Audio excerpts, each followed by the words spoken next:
Now ring you, Graeme Kenna. This is the voicemail of Graeme Kenna from the Legal Department for Adult Services in Bradford Council. Please leave a message and I will get back to you.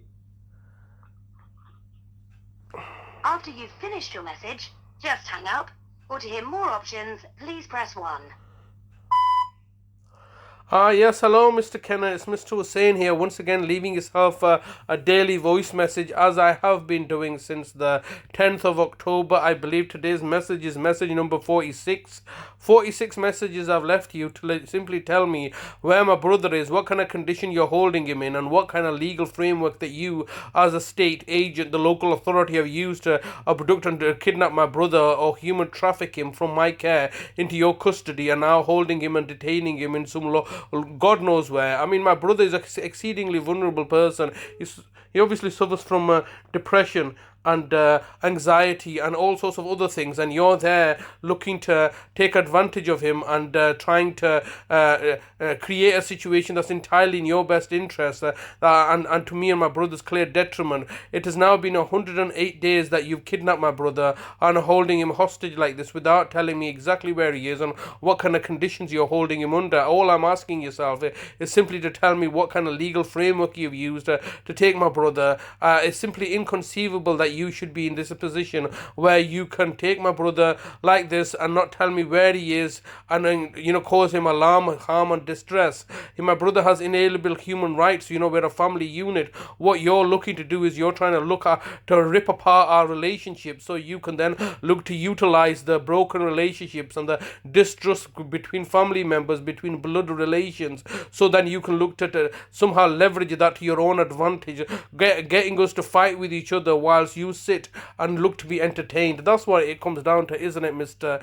Kenna? I've been in this situation before, but many people in positions of power and authority, what they like to see is they like to see a spectacle. They like to see people squabbling and fighting because it's just basically drama and entertainment, isn't it? So you're looking to create a conflict between me and my siblings in order for you to sit back and watch me squabble and fight with them, while you sit back, chuffing up and laughing at the situation and looking at taking pleasure from our misery and infighting, whilst you look to have authority over us. I mean, this is just a normal playbook, innit? It's like if you look at how the West does for its foreign policies, causing strife and suffering, weaponizing one side of the party, then weaponizing the other side, getting all to fight with each other. I mean, look at the situation in the African subcontinent where people are just killing each other, black on black crime, when they're giving guns to each other to kill each other off. And that's effectively what you're trying to do here. You're trying to cause me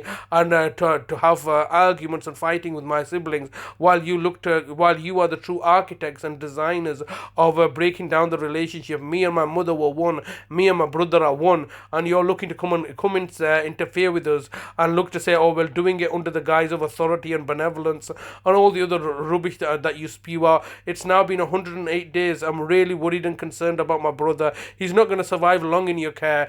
All you can do is you can just give him out to a care provider who's CQC registered, so you can say, no, we did everything right. You should not have taken him from my care, and you know that this was a predetermined outcome. You came down with the intention of taking my brother because you took his passports. Why would you come and take his passports for if he was just something on the day? You came and taken his passports with the intention of never returning him back to me, and ultimately he's going to die in your care. And I've already highlighted this. I highlighted this to Annie Bates and your social worker in I believe on the 12th of October 2018, over 5 years ago. I explained to you the cost of human suffering and the fact that you're buying off the judges in order to achieve your objectives. I once again urge you, Mr. Kenna, I urge you, the local authority, to engage with me so I know where my brother is, and tell those whom you've commissioned, namely West Yorkshire Police, to remove the bail conditions so I can see my brother. My brother's going to end up dying in your care and custody. And not for the first time, is it? My brother Nazim was murdered by yourselves.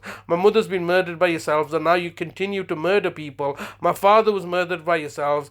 You continue to murder people and are hoping to get away with it. This is completely reprehensible that you're choosing to make me dance to your tune like this and choosing to be neglectful. You're the ones that are neglectful, and then you're telling the police that I'm being neglectful. Completely ridiculous and heinous. Mr.